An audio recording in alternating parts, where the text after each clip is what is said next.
Hein?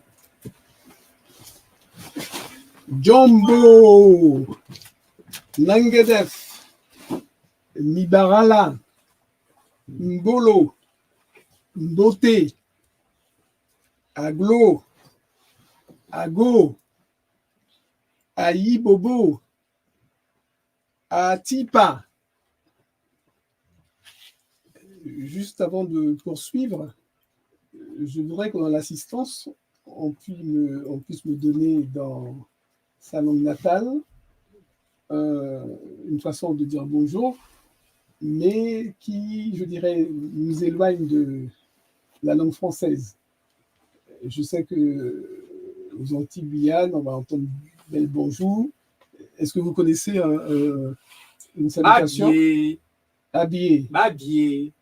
Voilà, très bien. Café.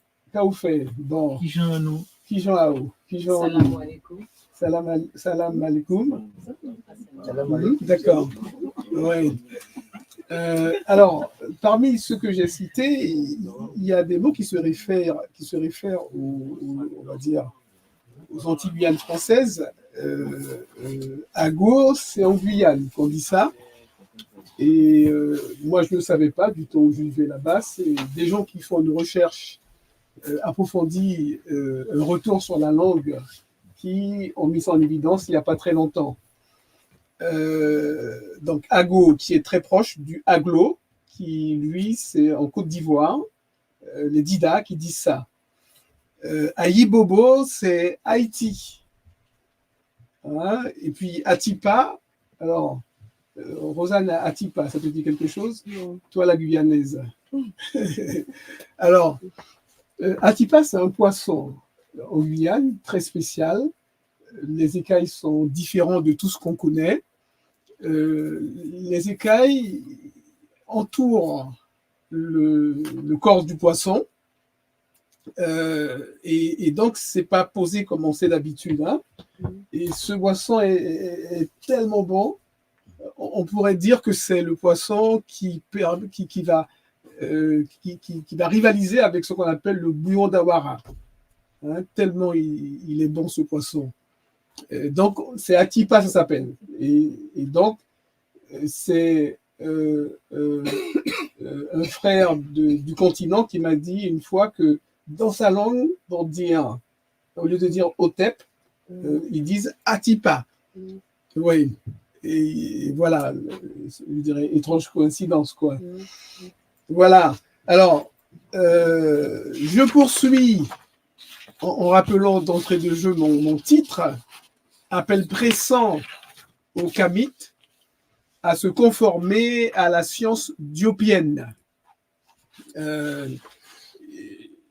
J'ai envie de dire, j'ai pas cessé on pourrait dire, de taper sur les Kamites, d'interpeller les Kamites dans les 5 lives que j'ai déjà fait depuis le début des fêtes de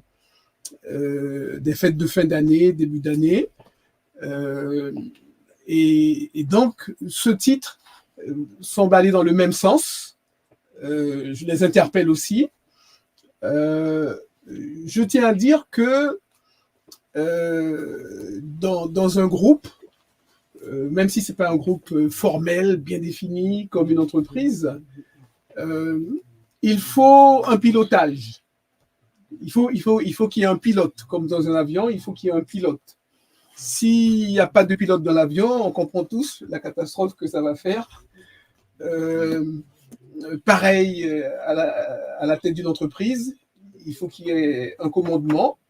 Ça peut être une personne qu'on pourrait appeler le PDG, mais ça peut être aussi un collège de dirigeants.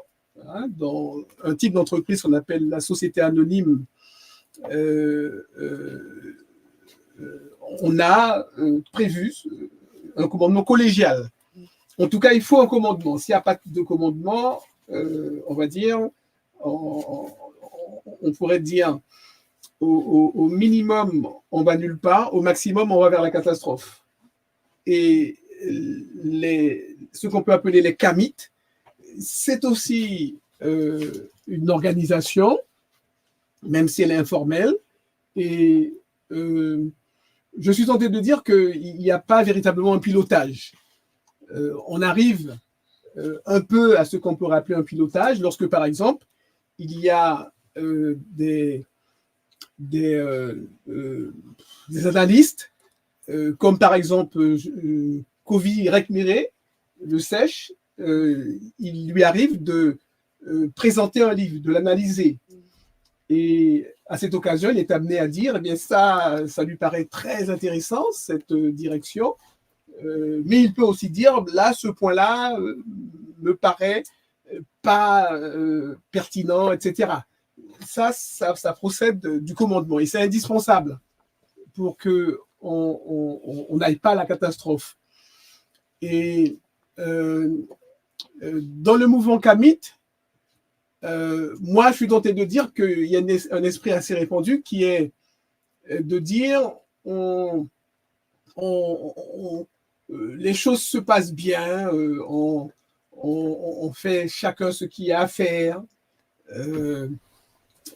Eh bien, moi, je suis pas du même avis. Je considère que déjà, ce que j'appelle le désastre africain, alors je dis que ce désastre, il est multimillénaire. Et je vais vous surprendre, à moins que vous m'ayez déjà écouté dans les lives précédents, je dis ça fait 10 000 ans que l'Afrique s'effondre. Alors, la sœur pourra me poser des questions. Je vais essayer de ne pas être trop lent, comme ça on pourra me poser des questions. Et donc déjà, cet effondrement de plus de 10 000 ans m'interdit de dire que tout va bien, qu'on fait les choses, qu'on les fait bien, je n'arrive pas. En plus du fait, j'ai le sentiment qu'on se réclame de Cheikh Anta Diop, mais on ne met pas vraiment en pratique ce qu'il nous a demandé de faire. Voilà, on dit je suis un héritier de sa pensée, je suis un continuateur de sa pensée, mais moi, sur des points que j'ai à souligner, par exemple, moi-même, je suis concerné en tant que kamite. J'ai fait des livres. Il y a peut-être un petit mot comme ça dans ma langue maternelle, mais c'est exceptionnel. Et donc, la plupart d'entre nous, on écrit, même beaucoup, comme on peut le voir ici, mais le nombre de livres, la proportion de livres dans nos langues maternelles, eh bien, on pourrait les compter sur les doigts d'une main. Et ça veut dire que sur ce point, fondamental pour Cheikh Anta Diop, eh bien, on ne fait pas ce qu'il a demandé, alors que pour lui, c'est fondamental. Remettre au centre de nos sociétés, de nos vies, nos langues maternelles. Tant qu'on va utiliser les langues étrangères, eh bien, on reste, je dirais, subordonné à ces langues et à ces peuples. On va dire, on renforce la subordination. Et donc, je voulais faire cette mise au point parce que les kamites vont me détester, ils vont dire, mais il n'est pas kamite, celui-là. Au lieu de taper sur la France-Afrique, au lieu de taper sur Macron, il tape sur nous. On est ses frères ou pas, hein? Bon, voilà. Je termine en disant, pour ceux qui ont fait un peu d'économie, les kamites sont un peu dans la logique, je dirais, on va dire, ils sont dans la logique d'Adam Smith. Adam Smith, il est présenté comme le plus grand, le premier en tout cas, économiste, on va dire, libéral, qui dit que les individus font mieux que l'État. Il ne faut pas que l'État se mêle de l'économie, il ne faut pas que l'État produise, il ne faut pas que l'État embauche, etc. Et donc, Adam Smith, il dit, lorsque les individus sont à la manœuvre, il y a une main invisible. Il parle d'une main invisible. Très sérieusement, hein, il est économiste, hein, et vu comme un grand économiste, donc il parle de main invisible qui opère pour que, on va dire, naturellement, logiquement, ce que font les individus, au total, soit ce qu'il y a de plus parfait pour le fonctionnement de l'économie. Et donc, nous, les kamites, on aurait un peu adopté cette façon de penser. Ce qu'on fait ne peut être que bien, hein, on pourrait dire parce qu'il y a une main invisible qui nous dirige. Alors cette main invisible, ce serait qui? Est-ce que c'est Atum? Hein, je ne serais pas loin de penser que on pense comme ça. Alors, je suis déjà en plein dans mon sujet lorsque je vous dis ça. Vous allez le voir. Alors, une chose aussi que j'ai découvert il n'y a pas très longtemps, il y a peut-être même pas un an, c'est que pour beaucoup de gens, de jeunes en particulier, des 20 ans, étudiants ou jeunes travailleurs qui sont, comment dire, diplômés de l'enseignement supérieur, qui font, on va dire, qui occupent des emplois assez valorisants, on pourrait dire. Ils sont ingénieurs en informatique, ils sont cadres supérieurs, etc. Bon, eh bien, ils sont nombreux, ces gens, à penser que le kamitisme, c'est une religion. Hein, avant tout, c'est une religion. Alors, je vais préciser le kamitisme panafricain, parce que il y a un kamitisme, je pense, qui est peut-être plus ancien que le kamitisme panafricain. Le kamitisme panafricain, c'est le kamitisme, je dirais, qui se réclame du Cheikh Anta Diop. C'est ainsi que je qualifie donc ce kamitisme. Et donc, en dehors de ça, il y a par exemple des gens qui sont un peu dans la mouvance franc-maçon, qui se disent aussi, alors, ils disent pas kamitisme, mais ils disent kémitisme. Si on regarde dans Wikipédia, on verra kémitisme. Eh bien, ce sont des personnes qui se réclament de Kémet, je dirais la même Kémet que nous, l'Égypte pharaonique, et qui attachent beaucoup d'importance à la spiritualité de l'Égypte pharaonique. Hein, ce sont des Blancs qui se définissent comme Kémet, on va dire, alors Kémet, moi je dis Kamit, Kémet, hein, et donc, pour nous distinguer d'eux, moi je dis donc le kamitisme panafricain. Eh bien, nombreux sont ceux qui pensent que c'est une religion. Je suis un peu tombé des nues, mais après réflexion, j'ai compris que c'était normal qu'on en soit à ce stade-là.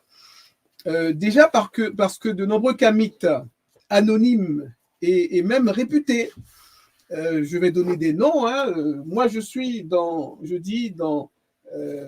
démarche de débat au sein de la communauté kamite pour que on puisse arriver à avancer en échange.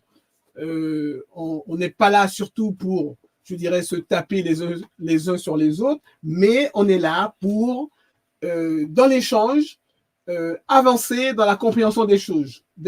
Hein, on échange des idées. Et donc, voilà pourquoi je vais, pour être précis, citer des noms. D'ailleurs, ces noms reviendront dans mon exposé. Et donc, parmi les personnes qui, dans nos rangs, moi je dis, participent à ce qu'on puisse voir le kamitisme comme une religion, il y a une de nos grosses pointures. Tu as un nom? Alors, on pourrait citer Omotunde là-dedans, effectivement, surtout avec ses 3 livres Cosmogénèse, hein, où il s'appesantit beaucoup sur la spiritualité. Donc, effectivement, plus ses émissions sur Canal 10, hein, où il y avait assez souvent hein, des thèmes qui portaient sur la spiritualité. Il y a, alors, j'aime bien dire aussi que Omotunde, il s'est référé, pour parler de spiritualité, à des kamites. Alors, il y a un qui est plus ancien que lui, c'est évident, c'est Moubabeng Bilolo, qui est du Congo démocratique, RDC, et Bilolo, c'est un aîné. Omotunde, j'ai su à son décès, parce que on parlait jamais de nos âges, qu'il n'avait que 55 ans. Donc, je dis c'est jeune. Bilolo, il doit avoir autour de 70 ans. Hein, donc, on peut voir que c'est un aîné et lui, c'est peut-être en matière de spiritualité le plus calé. Peut-être même devant Obenga, on pourrait dire. C'est un théologien de formation, c'est sa formation de base. Donc, lorsque il découvre Cheikh Anta Diop, eh bien, il se sent interpellé par ce que dit Cheikh Anta Diop et il va se mettre à fond dans la découverte de la spiritualité de l'Égypte pharaonique, voyant justement qu'il y avait, je dirais, tout un champ de connaissances qui lui permettrait de mieux comprendre la religion et la spiritualité. Donc, Omotunde s'est beaucoup référé à Bilolo. Donc, Bilolo a beaucoup parlé aussi de spiritualité. La plupart de ses livres portent sur ça, même s'il va parler aussi du peuple bantou, puisque le Congo, c'est les bantous. Il n'empêche que le plus gros de ses écrits, c'est sur la spiritualité. Il y a aussi Bogbasson, qui fait partie des grosses pointures. Et certes, il parle, moi je dis, beaucoup de sciences, et je dis même, il a une façon de parler de science, je dis, qui encore me donne l'impression qu'il est plus versé dans les sciences que Cheikh Anta Diop. Alors que Cheikh Anta Diop, c'est déjà le très haut niveau en sciences, et en voyant les livres qu'il a fait, alors je n'ai pas emmené beaucoup, mais je n'ai emmené que 2. Le savoir africain, eh bien, pratiquement dans la table des matières, on peut voir, à chaque fois, il y aura science de ceci, science de cela. Et Bogbasson, tout en parlant beaucoup de science, en appuyant son discours sur la science, il va en même temps beaucoup parler de spiritualité. Il y a Mamazama, je ne vais pas tous les citer, Mamazama aussi parle beaucoup de spiritualité. Et donc, je dis, ces kamites réputés contribuent à ce qu'on puisse voir le kamitisme comme une religion. Également, on a des écrits venant de... Alors, Doumbi Fakoli, on ne va pas l'oublier, Doumbi. Alors, j'en cite un, on pourrait dire peut-être dans le titre est le moins polémique, c'est alors, Narmia va me rectifier parce que j'oublie les premiers termes, la prière négro-africaine. Introduction à la prière négro-africaine. Introduction à la prière négro-africaine de Doumbi Fakoli. Moi, un livre qui m'a beaucoup aidé à effectivement faire ce passage du christianisme dans lequel j'ai été élevé. J'ai été même ce qu'on appelle choriste, donc j'ai servi le prêtre et donc je dirais ma foi chrétienne était forte, même si lorsque j'arrive ici avec ma mère à l'âge de 13 ans à Paris, le froid peut être aidant, on n'avait pas envie le dimanche matin de se réveiller pour aller à la messe avec un temps de -2, -3. On se sentait mieux dans nos lits. Ma mère même, qui était une bonne catholique, ne nous a pas trop embêtés. Au bout d'un certain temps, elle nous a laissé tranquilles, dormir. Et donc, le livre de Doumbi va me permettre je dirais, eh bien, de retrouver une prière adressée, on va dire, aux êtres qu'on aime, aux ancêtres, notamment. Et donc, voilà une personne aussi qui a beaucoup parlé de spiritualité. Et ça explique que le kamitisme panafricain soit vu comme une religion, avant tout. Alors, je vais vous surprendre, peut-être, cette abondance d'écrits sur la spiritualité ou de production d'informations, ça peut être des conférences aussi, eh bien, je suis tenté de dire, il y a un contraste avec Cheikh Anta Diop. Cheikh Anta Diop, moi, je dis, sur ce que je connais, là, j'ai 2 livres de lui, Civilisation aux barbaries, à l'aide sur les tropiques, eh bien, et d'autres encore, j'ai vérifié avant de venir, on chercherait pour trouver des développements sur la spiritualité. Il y en a, hein, mais par exemple, dans ce livre-là où ce sont des articles, ces premiers articles, dont certains sont antérieurs à Nation d'agriculture, eh bien, il en parle, mais ça ne dépasse pas une page. Il en parle à deux ou trois fois, et à chaque fois, c'est moins d'une page. Et dans ce livre-là, c'est pareil, où il fait une belle synthèse sur la spiritualité en Égypte antique. Eh bien, sur 500 pages, il a dû consacrer une vingtaine maximum, pas plus. Et en plus, il y a un petit chapitre sur l'islam, où il met comme titre quelque chose du type pourquoi l'islam n'a pas complètement réussi en Afrique noire. Et là, peut-être il met une dizaine, quinzaine de pages, pas plus. Et je serais tenté de dire, pour moi, c'est le livre où il s'étend le plus sur la spiritualité. Si on prend les autres livres, Nation d'agriculture, Unité culturelle de l'Afrique noire, etc., on ne verra pas autant de spiritualité.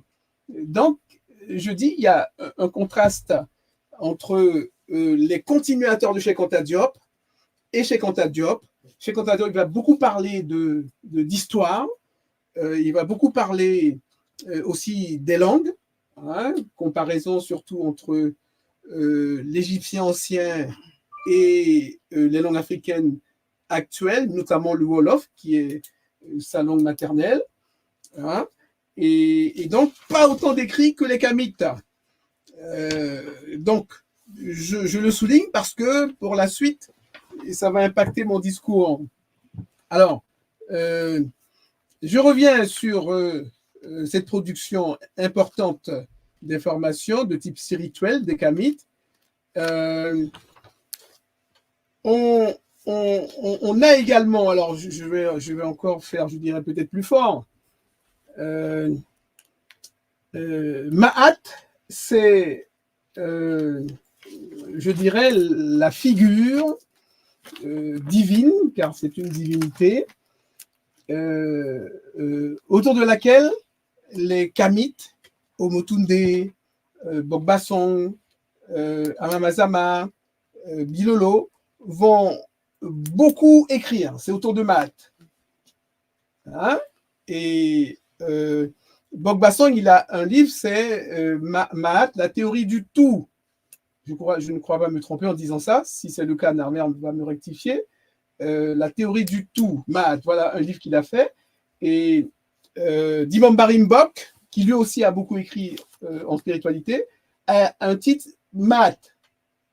Hein, donc un livre en entier sur Ma'at. Eh bien, chez Diop, j'attends qu'on m'apporte la contradiction, qu'on me dise non, tu te trompes. Vous savez combien j'ai trouvé, je vais dire, de lignes sur Ma'at dans ce livre, qui est son livre que j'appelle Pyramidion, parce que c'est là-dedans qu'il fait une synthèse de toute sa réflexion. C'est pratiquement son dernier. Sur les questions générales. Il y aura un dernier véritablement sur les langues, la parenté linguistique, ça c'est en 81 qu'il publie celui-ci, et celui sur la parenté génétique entre l'égyptien ancien et les langues négro-africaines actuelles doit sortir autour de 1988. Mais sur la question générale, c'est ça son dernier livre, et c'est une véritable synthèse. Eh bien, vous savez combien de lignes sont accordées à Ma'at? Non? Même pas une ligne. Même pas une ligne. Je vais vous dire, c'est à la page 427, parce qu'il y a un index. Il y a un index qui permet très vite de trouver les mots. Et dans dans Nation Agriculture et les autres, il n'y a pas d'index. Mais moi, je commence à découvrir chez Contadiob de manière approfondie à partir de 1988. Et jusqu'en 1994, pour moi, je n'avais jamais entendu maths. Pourtant, j'avais lu tous les livres de chez Contadiob, pratiquement dans l'année 88 même. J'étais tellement curieux une fois que mon esprit s'est débloqué, parce que ça a été difficile pour que ça se débloque.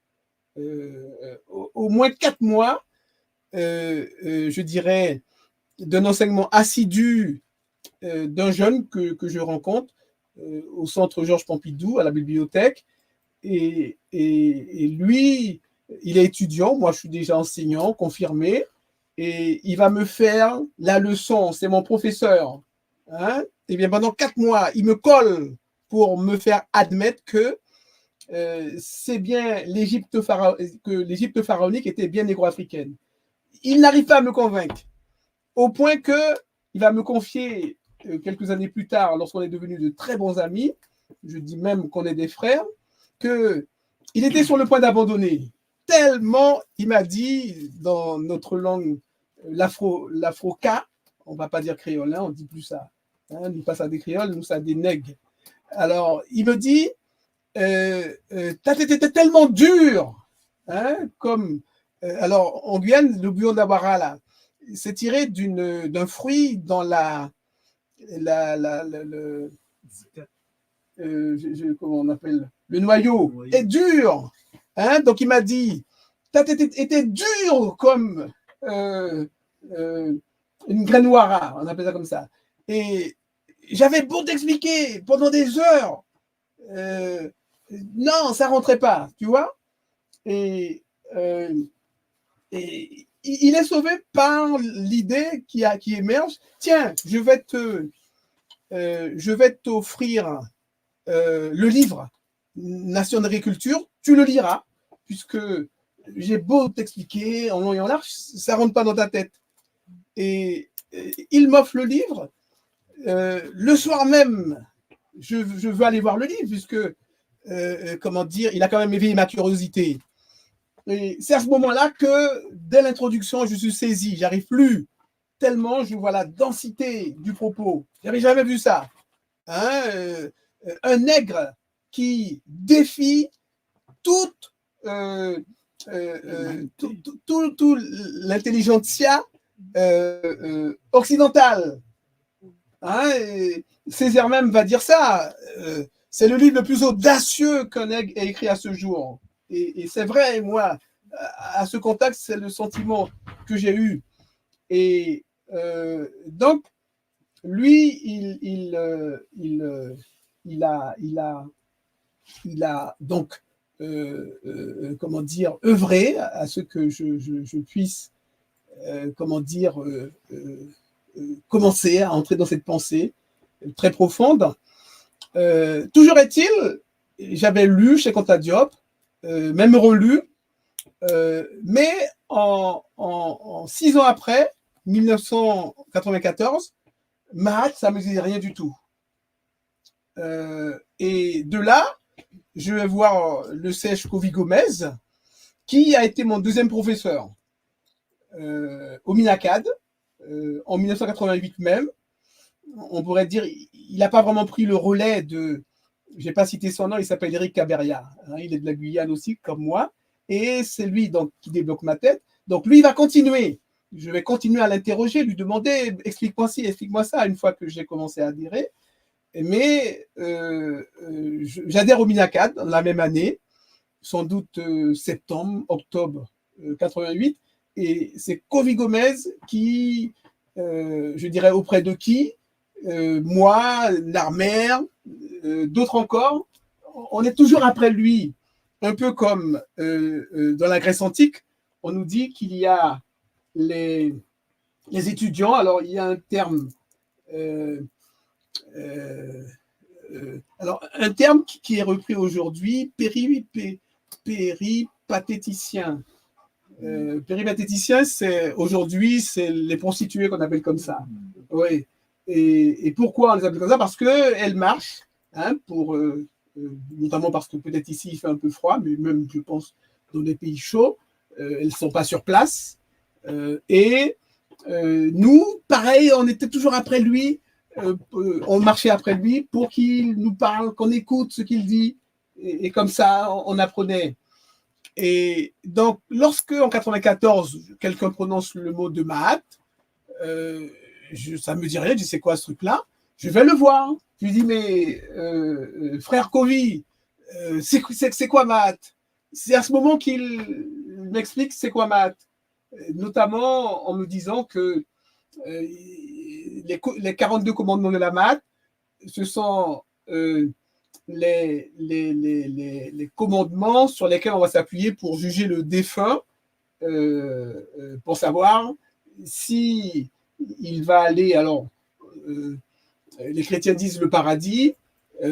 En Égypte ancienne, il y avait un terme, peut-être parmi d'autres, c'était les chants d'Ialou, hein, c'est le chant des bienheureux. Et il m'explique ça. Il me dit notamment, il y a une balance sur une des, comment on appelle ça, une partie de la balance, comment on appelle ça, un des plateaux. Eh bien, on va poser l'âme du défunt et sur l'autre, on pose la plume de Mahat. Et si ton cœur est plus léger que la plume, tu es sauvé. S'il est léger ton cœur, c'est parce que tu as fait peu de péchés. Tu as respecté les 42 commandements pour l'essentiel dans ta vie. Et voilà. Donc voilà comment je découvre Mahat. Vous voyez, 6 ans après. Parce que Cheikh Anta Diop n'en parle pas. Et donc, si quelqu'un a en tête un des ouvrages à part Civilisation ou barbarie où on parle de Mahat, qu'on me le dise, parce que je vous dis, moi j'avais lu et relu tous les livres et je n'ai pas rencontré Mahat. Et même là, lorsque je l'ai rencontré, ça n'a pas fait de titre, puisque c'est à peine une demi-ligne. Et je vous lis hein, ce qui est dit, je vais me mettre à la page, mais je l'ai noté 427. C'est là, alors voilà ce qui est dit. Il dit, c'est la raison pour laquelle l'ordre en égyptien ancien, c'est ou. Il poursuit la justice ou la vérité, Mahat, sont d'essence divine pour les anciens égyptiens comme pour Platon. Alors là, ça fait une ligne et demie, mais la partie même Mahat, c'est, je vous dis, la justice ou la vérité, Mahat. Ça fait même pas une demi-ligne. Et c'est ce qui est écrit, hein, je vous dis, l'index, Mahat, je refais avec vous. Voilà, Mahat, j'ai encadré la 427, c'est écrit. Eh bien, je vais à 427, je vous dis, je vais trouver ce que je viens de vous lire. Voilà, j'ai même mis encore en rose. Alors, ne soyez pas choqués de voir quelqu'un qui met écrit sur les livres. Il y a des gens qui ont horreur de ça. Moi, au contraire, pour que je rentre bien dans le livre, il me faut ça. Donc, voilà, chez Anta Diop, il ne parle pas de Mahat, contrairement à ses continuateurs. Hein pareil pour les audios qu'il fait, les vidéos. Moi, je ne sais pas si quelqu'un pourrait me dire, dans les audios de Cheikh Anta Diop, et surtout les vidéos, notamment la conférence de Niamey, son passage aussi en Guadeloupe. Il y a une vidéo qui circule. Hein, il est interviewé à la télévision guadeloupéenne par Michel Renette, qui était à l'époque en Guadeloupe, et Ernest Pépin. Eh bien, comment dire, voilà une vidéo, comme il y a une troisième, c'est celle où il est invité aux États-Unis, à Atlanta. Eh bien, dans les vidéos, comme dans les audios, comme dans ses livres, moi, j'entends jamais Mahat. Hein alors, donc pour moi, c'est dans cette atmosphère que l'on entend beaucoup parler de solutions aux désastres africains, au cheminement vers la Renaissance, à partir d'idées comme Ère du poisson. Alors, ère du poisson, ça évoque qui pour vous? Celui qui en parlait le plus, pour moi-même, c'est lui le premier qui en parle. Mais Omotunde, ère du Verseau, ère du poisson, hein, il en parlait beaucoup. Également, alors moins connu peut-être, sauf par ceux qui lisent beaucoup, la prophétie de Néferti. La prophétie de Néferti, ça vous dit quelque chose? Non? Eh bien, c'est une prophétie, en gros, on l'interprète comme ça. On dit que depuis les temps antiques, les ancêtres ont annoncé le déclin et la remontée. Donc, quelque part, on n'a pas à s'inquiéter. Notre descente a été annoncée, mais qui sera suivie d'une remontée. Vous voyez? Donc, certains vont faire référence à ça. Pareil, dans je dirais, un autre ordre d'idées, mais pour moi, ça procède de la même chose. On nous dit, la mélanine va nous sauver. La mélanine, même les Blancs, ils sont tellement jaloux de notre mélanine, ils essaient de nous la prendre. Hein, la mélanine nous sauvera. Je ne sais pas si vous avez déjà entendu des choses comme ça, que la mélanine va nous sauver. Hein. Ou encore, je dirais un autre registre, l'augmentation, la forte augmentation de la population africaine, ces 100 dernières années, on est passé de 150 millions à plus d'1 milliard en moins d'un siècle. Et donc, pour certains, eh bien, c'est, comment dire, la solution pour sauver l'Afrique, car on sera tellement nombreux, et en plus, des gens comme Zemmour, là, qui craignent justement qu'on les envahisse, le grand remplacement, hein, il y a cette crainte. Donc, cette vague démographique va nous sauver. Hein, là, c'est pas, on va dire, c'est pas Néferti, c'est pas. Alors, lorsque je dis l'ère du Verseau, pour moi, c'est Dieu qui est à la manœuvre, c'est pas nous. Hein, et donc, ce passage de l'ère du Poisson à l'ère du Verseau fera qu'on sera sauvé. Et donc, alors je donne un dernier que j'ai entendu aussi. Il y en a beaucoup, hein, du même ordre, où le salut viendra, j'ai envie de dire, de nulle part. Mais pas de nous. Nous, on n'a pas à s'inquiéter, on n'a rien à faire, on peut se tourner les pouces. Et donc, il y a cette idée, j'ai entendu une fois, que les Occidentaux vont s'autodétruire. Dans le film La planète des singes, il y a plusieurs, il y a 1, 2. Il paraît que dans l'un des films, on montre que les Occidentaux s'autodétruisent avec cette bombe, notamment. Non? Vous avez vu ce film-là? Oui. Hein? Donc, certains nous disent, ils vont s'autodétruire, on n'a rien à faire, on n'a pas à s'inquiéter. On peut continuer à zouker. Hein? Y a pas de problème. Eh bien, moi, je dis, mais c'est pas Diop, ça n'a rien à voir avec Diop, ça. Pour aller vers la Renaissance africaine, Diop ne dit rien de tout ça, nous dit non,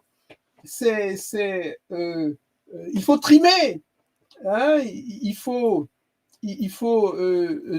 travailler, apprendre, connaître son histoire, comment dire, acquérir toutes les sciences, posséder toutes les sciences, et en aucun cas ces histoires de Néferti, mélanine, etc. Hein? Et donc, pour moi, il y a une sorte de divergence entre Cheikh Anta Diop et, alors, pas totale, hein, surtout Omotunde.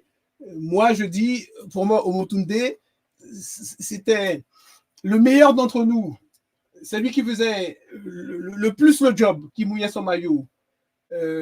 C'était pas le plus savant. Kovik Miré, Bilolo sont plus savants que lui, mais celui qui se démenait, était partout, sur tous les fronts.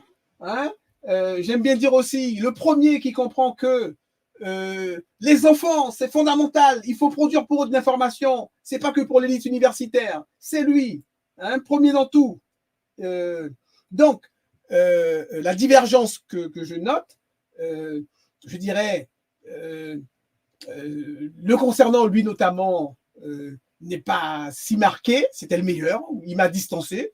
Hein, j'ai même commencé un peu avant lui, on se rencontre, nous, pour la première fois en 1992. Eh bien, il m'a dépassé, il m'a distancé. Et moi, sur les derniers temps, les 10 dernières années, j'ai essayé de le rattraper, mais c'était impossible. Alors, comment dire, toujours est-il, il y a quand même une divergence, je dirais, plus ou moins importante, je trouve, entre Diop et ses continuateurs déclarés. Au point où je suis tenté de parler que nous, les Kamites, hein, on va dire ses continuateurs, on réoriente quelque peu le mouvement. Cheikh Anta Diop, je redis, il ne parlait pas autant de spiritualité. Aujourd'hui, comment dire, je vous redis que pour beaucoup de gens, le kamitisme est une religion parce que nous, on en parle beaucoup. Alors, Cheikh Anta Diop n'a pas pour autant négligé la spiritualité.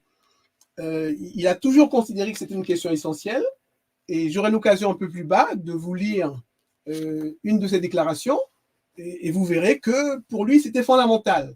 Mais, je redis, pas autant que nous, on est en train de considérer les choses.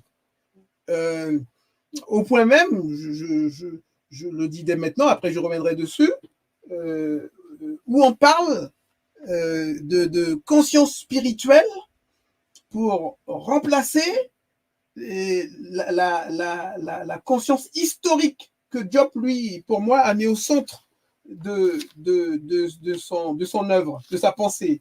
Hein, conscience historique, c'est ça le mot-clé pour moi, et d'autres encore me le disent aussi. Mais conscience spirituelle, il n'y avait pas ça chez lui. Mais pour certains, il faut remplacer conscience historique par conscience spirituelle. Donc, moi, je dis, c'est plus la même chose, là. Hein, alors, c'est en considérant tout cela que je vais développer ma pensée, autant pour moi. Du moins, c'est Diop, je vais être plus précis. C'est en considérant tout cela que Diop, il a défini sa pensée autour de deux grands axes. On peut dire deux grandes recommandations. La première, c'est, il nous dit, le plus important, l'objectif numéro 1, c'est le terme qu'il emploie, c'est la prise de conscience de tous les Africains. C'est ça l'objectif numéro 1. Il a écrit, hein, c'est là-dedans, c'est la page 45. Première phrase, c'est un article vers une idéologie politique africaine. Et première ligne, première phrase, c'est ça qu'il dit. L'objectif numéro 1, un article qui date de 1952. Et la deuxième recommandation forte que nous, les Kamites, on a tendance à mettre en avant comme objectif numéro 1, donc voilà encore une divergence avec lui.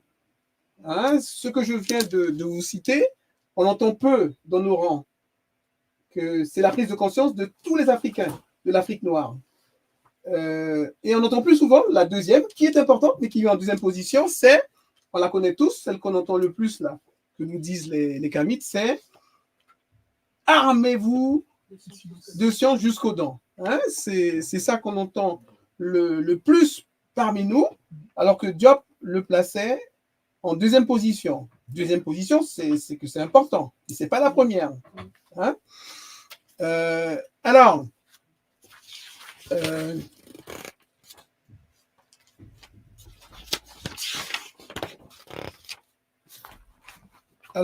je vais donc, je vais dire assez rapidement, puisque je suis désolé pour mon retard et je ne voudrais pas vous retenir trop longtemps.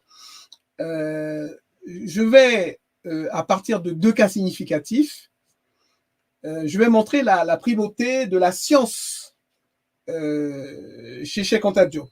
Hein. La science, j'ai envie de dire, c'est pour lui avant la spiritualité.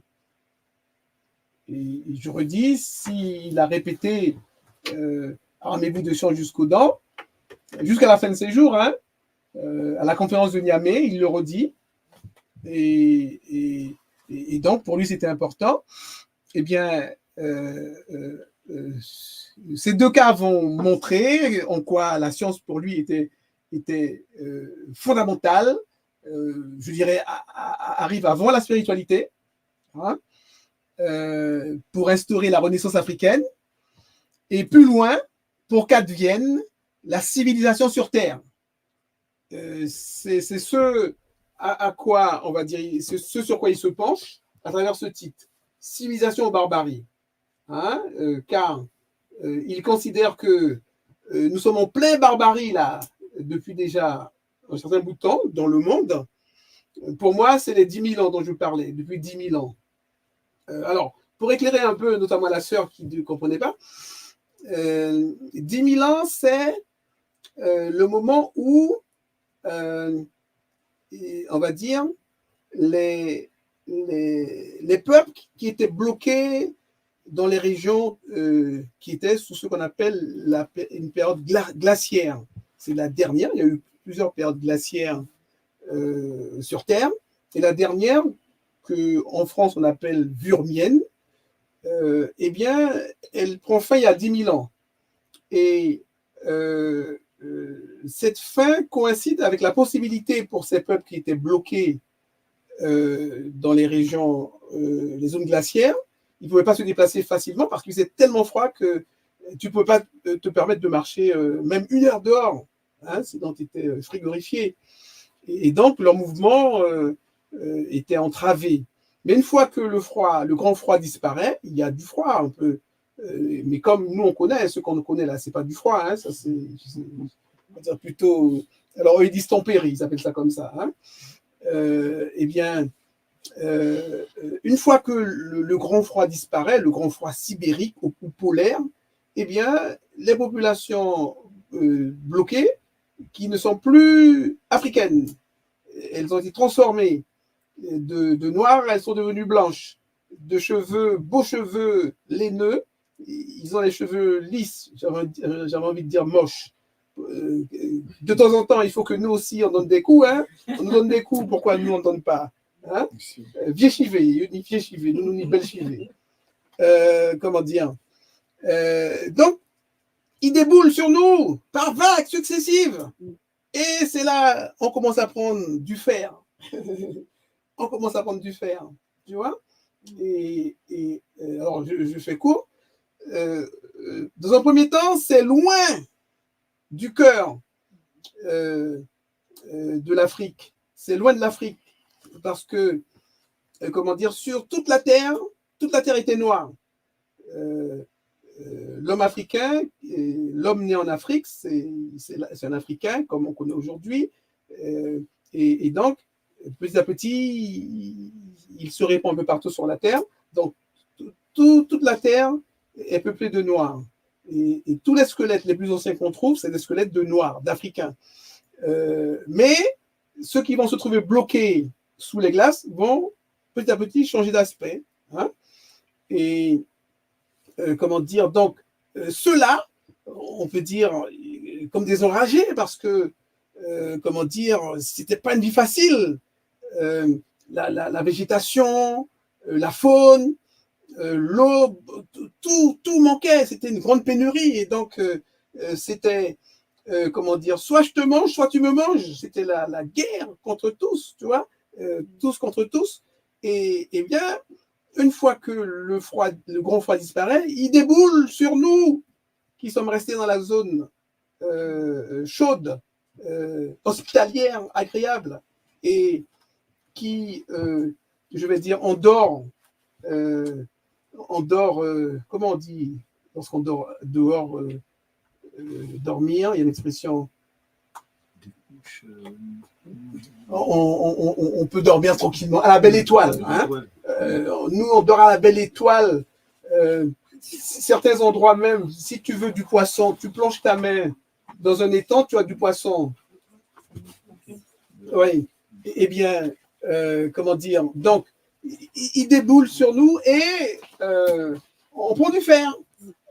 Hein, et jusqu'à ce qu'ils arrivent sur le continent. Et l'Égypte tombe, couche tombe, etc. Voilà. Donc, comment dire, Job, il dit, il faut en finir avec la barbarie, car c'est la barbarie. Voilà pourquoi il dit citation aux barbaries. Hein. Alors, je vais donc, comme je l'ai dit, souligner la primauté de la science chez Job. J'appelle ça aussi l'appui puissant, massif sur l'intelligence humaine. Hein, c'est ça que Job dit. Pour régler vos problèmes, appuyez-vous sur votre intelligence, votre immense capacité de création, pas sur nous qui on va prier le bon Dieu pour qu'il nous donne satisfaction, hein,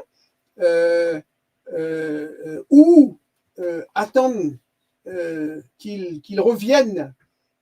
Comme on dit, Jésus va venir, on attend le Messie, et il va venir, il va établir le royaume de son Père. Comme ça, on sera heureux. Hein? Job, c'est pas ça. Job dit non,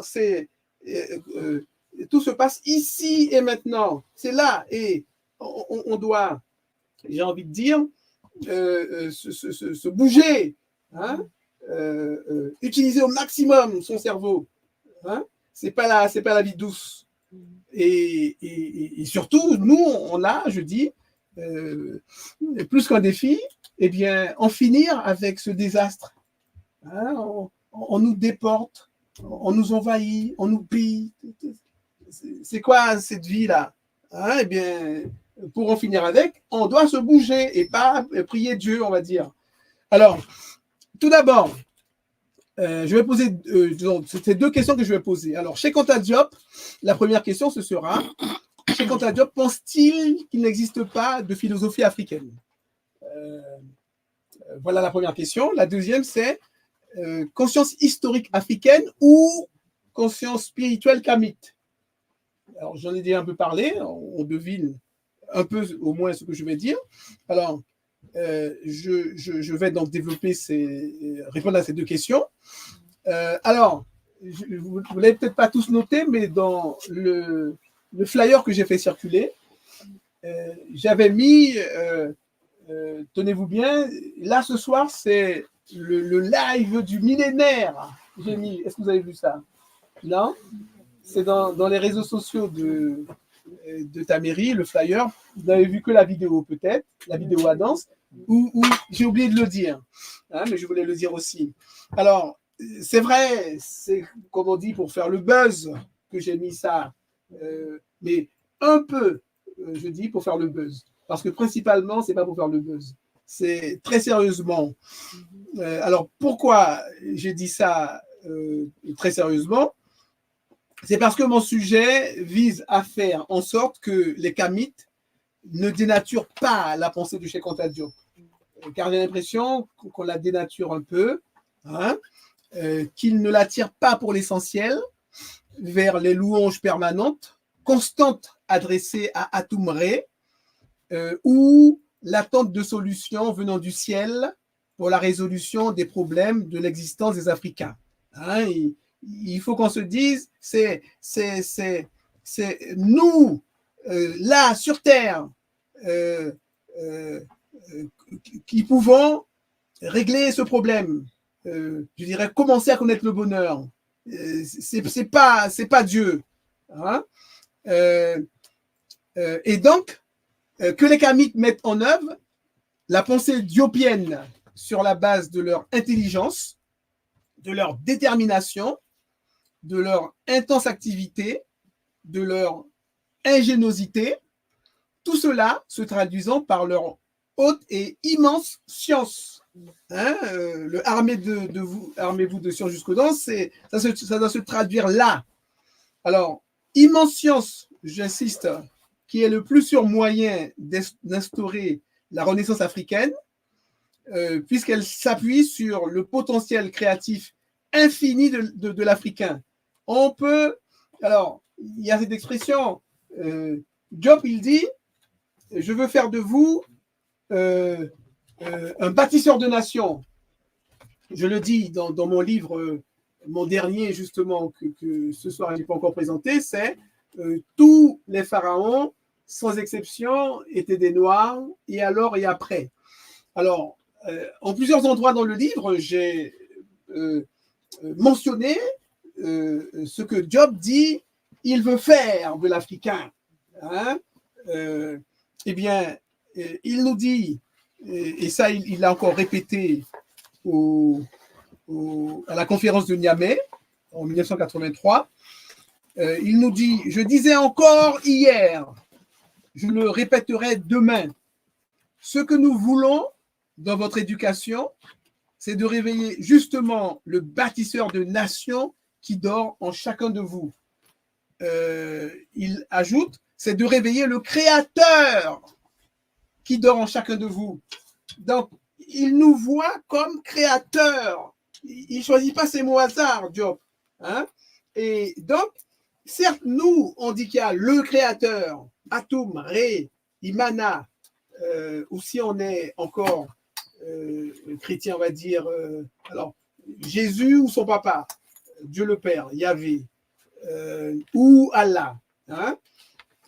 Eh bien, voilà, pour nous, lorsqu'on parle du créateur, à qui on pense? Eh bien, Diop dit non, vous-même, vous êtes créateur, vous-même, vous êtes capable de beaucoup. Hein? C'est vrai que depuis déjà un certain temps, vous ne le montrez pas, parce que vous êtes battu à plat de couture par tout le monde. Hein? Bon, je vais apprendre des expressions dans nos langues, notamment aux Antilles-Guyane. Hein? Bon, tout le monde fait tout ce qu'il veut chez nous. Voilà. Hein? Avec nos enfants, on les rasie, on les déporte, on les met en esclavage. Et si on connaissait, parce qu'on ne connaît pas, tout ce qu'on a vécu dans cette vie en esclavage, toutes les humiliations, hein, on ne nous a pas appris ça, justement. Mais si on connaît, hein, eh bien, on est un peu, je dirais, ce que Macron appelle des riens. Hein, il a dit, il y a des gens qui sont des riens. Il a dit ça dans son peuple. Eh bien, nous, c'est un peu ça. On fait de nous ce qu'on veut. Hein? Donc, Diop, lui, il dit, fini. Il faut qu'on en finisse avec ça. Je veux que vous redeveniez des bâtisseurs de nations, des créateurs. Hein? Donc, si j'ai dit live du millénaire, c'est parce que je dis, j'allais délivrer ce soir un message important.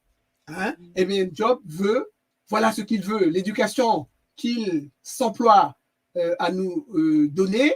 Et on va dire, il nous a chargé, nous avons accepté la charge de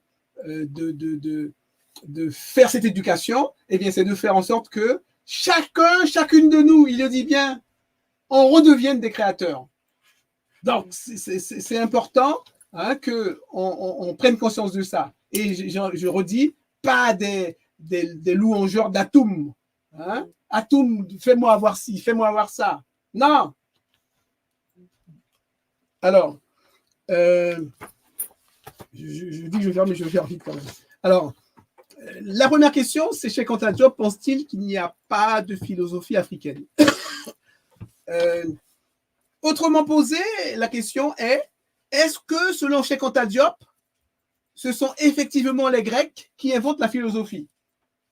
Hein, au lieu de dire, Cheikh Anta Diop pense-t-il qu'il n'y a pas de philosophie africaine, on peut dire, ça revient au même, c'est équivalent. Est-ce que, selon Cheikh Anta Diop, ce sont effectivement les Grecs qui inventent la philosophie? Peut-être que la réponse va nous surprendre, on verra. Alors, origine de cette question, le texte de référence qui conduit à poser cette question. C'est le livre d'Obenga, le grand Obenga, la philosophie africaine de la période pharaonique, édité chez l'Harmattan. Eh bien, dans ce livre-là, à la page 9, c'est dans la préface. Un ami, je veux dire, a préfacé son livre. Et l'ami en question, je vais vous lire ce que l'ami en question dit, c'est pas trop long. Il s'appelle Tia Malanga Tumba. Il est professeur de philosophie à l'université de Kinshasa. Et donc, Obenga lui a demandé de préfacer son livre. Donc, à la page 9, regardez ce qu'il nous dit. Tia Malanga Tumba, il nous dit, s'agissant de la période pharaonique, Obenga reproduit des textes d'une valeur inestimable et qui sont un peu connus et qui sont peu connus du public négro-africain. Ce sont les textes des pyramides, l'inscription de Shabaka, les maximes ou enseignements de Kagemni, les textes des sarcophages, le livre des morts, etc. Certes, le professeur Cheikh Anta Diop, père de l'égyptologie négro-africaine, nous avait déjà mis en appétit en reproduisant des extraits de la cosmogonie égyptienne et d'autres textes. Mais cédant quelque peu à une définition eurocentriste et idéalisante de la philosophie, Diop se montre plutôt réservé, sinon sceptique, à l'égard de la philosophie négro-africaine. Voilà ce que nous dit Tia Malanga Tumba. Alors, ça peut surprendre. Moi, lorsque j'ai lu ça, j'ai dit, mais qu'est-ce qu'il raconte là? Je me dis, mais il est en train de délirer. Mais je suis quand même, j'essaie de voir pourquoi il disait ça. De là, peut-être au bout de peut-être un an, je finis par tomber sur, je dirais, des propos de Diop dans ses livres, où je dis, ah, c'est peut-être sur ça qu'il s'est appuyé pour pouvoir dire ça. Alors, je vais vous faire état de ça. Mais avant, je vais préciser que donc, cette question que j'ai posée dans mon 1, Cheikh Anta Diop pense-t-il qu'il n'y a pas de philosophie africaine, vient de ce texte-là, de cet extrait, c'est un extrait. Mais aussi, je dirais peut-être un peu plus surprenant, pour moi en tout cas, le titre de ce livre. Puisque là, le titre du livre de Obenga, c'est La philosophie africaine. Hein, bon, il rajoute, et ça a son importance, cet ajout de la période pharaonique. Donc, alors que Diop, lui-même, en fait, vous allez le voir, il pose la question. Obenga lui affirme, il fait un livre pour dire, voilà, la philosophie africaine de la période pharaonique. Hein? Donc, c'est la déclaration de Tia Malanga et le titre d'Obenga qui notamment conduit à cette question posée à Diop, on va dire. Hein? Alors, la réponse de Diop est tirée, moi c'est là que je l'ai trouvée. Je ne sais pas si d'autres, en faisant des recherches, arriveront à une autre réponse de Diop, autre part, dans ces déclarations, écrites ou orales. En tout cas, moi, c'est dans ce livre-là, Civilisation ou barbarie, chapitre 17, qui est intitulé justement, c'est le titre que Diop donne à ce chapitre 17, existe-t-il une philosophie africaine? Il pose la question, il n'affirme pas. Obenga a affirmé, hein, mais Diop n'a pas affirmé. Alors, je précise que ça, c'est 1981. Ça paraît en 1981. Et Obenga, son livre paraît, je crois que c'est en 90. Donc, 9 ans après. Il paraît plus tard. Hein. Et Diop va donner sa réponse en 2 temps. Premier temps, je vais vous lire le premier temps de sa réponse. c'est toujours dans ce livre, à la page 387, les 6 premières lignes de cette page, c'est pour nous dire si c'est pour nous donner une définition de ce qu'il entend par une pensée philosophique. Donc 386. Hop, voilà. Alors Diop nous dit, au sens classique du terme, une pensée philosophique doit vérifier au moins 2 critères fondamentaux. Premièrement, elle doit être consciente d'elle-même, de sa propre existence en tant que pensée. Il y a cette idée que ta pensée te possède, donc tu ne maîtrises pas les choses. Là, il nous dit non, c'est toi qui possèdes ta pensée, tu es une claire conscience des choses. Deuxième condition, deuxième critère, il nous dit cette pensée philosophique doit avoir réalisé à un degré suffisant la séparation du mythe et du concept. Je veux vous dire, j'ai relevé dans le dico deux définitions simples, pour l'une le mythe, l'autre pour le concept. Alors, pour le mythe, voilà ce qui est dit très simplement. On nous dit que le mythe, c'est un récit fabuleux, souvent d'origine populaire, qui met en scène des êtres tels que des dieux, des demi-dieux, des héros, des animaux, qui symbolisent des énergies. Et une définition un peu plus courte, toujours dans le même dico, il nous dit « choses imaginaires ». Hein, les mythes, c'est des choses imaginaires. Hein.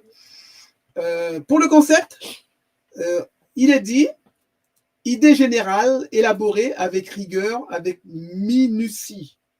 Hein, idée générale élaborée avec rigueur, avec minutie. Et moi, je me suis dit, on pourrait dire que, on veut nous dire par là, c'est une idée qui est réfléchie. Hein. On pourrait même dire, c'est une idée ou un objet scientifique. Hein. Le concept. Hein. Donc, mythe, c'est chose imaginaire, récit fabuleux. Et puis le concept, quelque chose de rigoureux. Hein, c'est une idée générale rigoureuse. Alors, une fois que j'ai précisé ça, le deuxième temps de la réponse de Diop, je vous le donne. Alors, c'est toujours dans ce même chapitre 17. Existe-t-il une philosophie africaine? Page 412. Donc, je vais à la page 412. Alors, je vais essayer de faire en sorte que vous ne trouvez pas que c'est trop long, parce que, bon, pour bien le comprendre. Alors, il nous dit, si nous considérons l'école idéaliste grecque, Platon, Aristote, notamment, aucune différence essentielle n'apparaît avec l'Égypte, puisqu'aussi bien il s'agit d'une pensée égyptienne à peine modifiée. Donc les Platon et les Aristote, c'est une pensée égyptienne pratiquement qu'ils ont repris. Donc il dit aucune différence. Et il précise, partout dans la cosmogonie platonicienne et la métaphysique aristotélicienne, le mythe cohabite pacifiquement avec le concept. Donc, mythe et concept sont mêlés hein, dans ce qu'on appelait la philosophie de Platon, la philosophie d'Aristote. Eh bien, Diop nous dit mythe et concept cohabitent. Hein. Il rajoute Platon pourrait même être appelé, à juste titre, Platon le mythologue. Hein. C'est un mythologue, c'est pas un concept, je ne sais pas comment on va dire, pour celui qui élabore des concepts, comment on pourrait dire? Concepteur, on dirait comme ça? Bon, c'est pas un concepteur, c'est un mythologue. Hein. Lorsque je dis mythologue, ça me fait rappeler un peu mythomane. Mais c'est pas ça. Oui. Alors, je poursuis, il nous dit Diop encore, mais les choses changent radicalement avec l'école matérialiste grecque. Les principes, les lois d'évolution de la nature deviennent des propriétés intrinsèques de la matière qu'il n'est plus nécessaire de doubler, même symboliquement, d'aucune divinité. Je rajouterai, il n'a pas mis, mais d'aucun mythe. Ils se suffisent à eux-mêmes. De même, toute cause première de nature divine est rejetée. Hein? Donc là, c'est chez l'école matérialiste grecque. Hein, donc, ce n'est pas tous les Grecs, c'est un petit groupe de Grecs. Et il nous dit, donc, toute cause première de nature divine est rejetée. On ne fait plus allusion à Dieu. Donc, on n'est plus dans le mythe. Le monde n'a été créé par aucune divinité. La matière a toujours existé. Hein, voilà pour ce groupe grec qu'on appelle les atomistes. Alors, il précise, bien que cette pensée soit le développement logique de la composante matérialiste de la cosmogonie égyptienne, elle s'est suffisamment écartée de son modèle pour devenir proprement grecque. Le matérialisme athée est une création purement grecque. L'Égypte et l'Afrique noire semblent l'avoir ignorée. Donc, il nous dit là, hein, c'est ce que je comprends, je pense que j'espère que vous comprenez la même chose. Alors, c'est vrai que moi, je l'ai lu et relu, donc pour moi, c'est plus évident de comprendre. En substance, il nous dit, eh bien, oui, nous, l'Afrique noire, on va dire, n'est pas allée jusqu'au bout de la philosophie. L'Égypte, notamment, sans doute, était en bon chemin, mais elle n'est pas allée jusqu'au bout. Ce sont les Grecs qui vont aller jusqu'au bout et aboutir à la pensée philosophique. Pas l'Égypte, même pas l'Égypte. Tout ça parce que en Égypte, chaque fois qu'on va expliquer des choses, les choses les plus profondes, eh bien, on va mettre la divinité dedans. Il y aura une divinité. Ra, Maat, Isis, Nephthys, etc. Il y aura toujours une divinité. Hein, en plus de l'explication, on pourrait dire scientifique, rigoureuse, mais une divinité est là en fond. Hein, et donc, il dit un peu plus bas qu'il donne des noms de Grecs qui vraiment sont parvenus à la pensée philosophique. Il n'y a pas Platon, il n'y a pas Aristote, qui sont des mythologues, mais il y a Démocrite, Épicure, Lucrèce, Galilée, plus proche de nous, Descartes, Kant, Newton, Leibniz, Lavoisier. Hein, voilà. Donc, existe-t-il une philosophie africaine selon Diop? Eh bien, Diop répond non, aussi surprenant que ça puisse nous paraître. Hein, si ma recherche a été heureuse, voilà la réponse. Alors, si d'autres ont aussi fouillé ou vont fouiller, ils me diront si on a une autre réponse ou on nous dira, eh bien, non, Diop répond que l'Afrique a aussi, et même avant la Grèce, abouti à la pensée philosophique.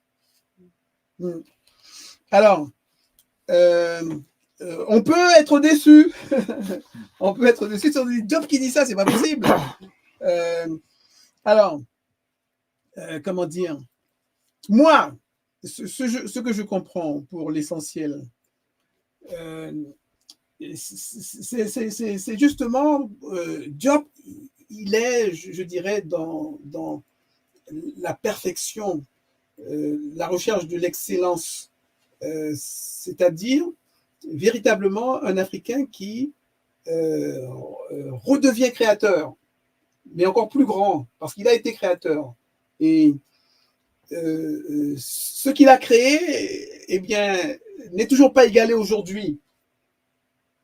Donc, même en ayant laissé le mythe cohabiter avec le concept, l'Africain, il a fait ce que personne n'est parvenu à faire aujourd'hui.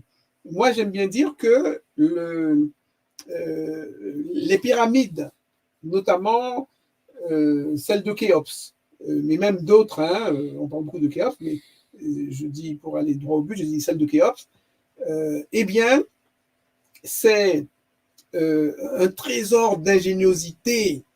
On n'imagine pas à quel point.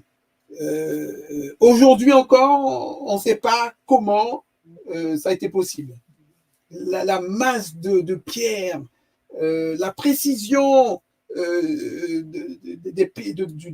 dépôt de ces pierres à ce niveau-là, hein, et puis les constructions qui à l'intérieur, une précision, j'allais dire diabolique, on pourrait dire divine. Hein? Divine plutôt. Oui.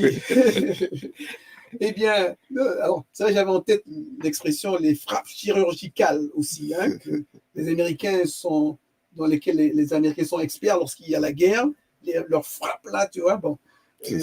Donc, les Égyptiens, tu vois, au millimètre près, ces blocs de pierre immenses, des millions hein, de tonnes, hein, et ça tient, comment dire, je ne sais pas si vous connaissez ce qu'on appelle les 7 merveilles du monde antique. Eh bien, une seule est debout à ce jour, c'est la pyramide de Gizeh. Toutes les autres ont disparu, ont été détruites d'une façon ou d'une autre, soit par des barbares, soit par tremblement de terre, hein, catastrophe naturelle. Et, comment dire, eh bien, les 6 autres qui sont détruites sont très récentes, c'est avec la Grèce antique surtout, donc 500 avant Jésus-Christ, alors que la pyramide de Gizeh, c'est au moins 2500 ans avant Jésus-Christ. Hein, c'est la plus ancienne, elle est là.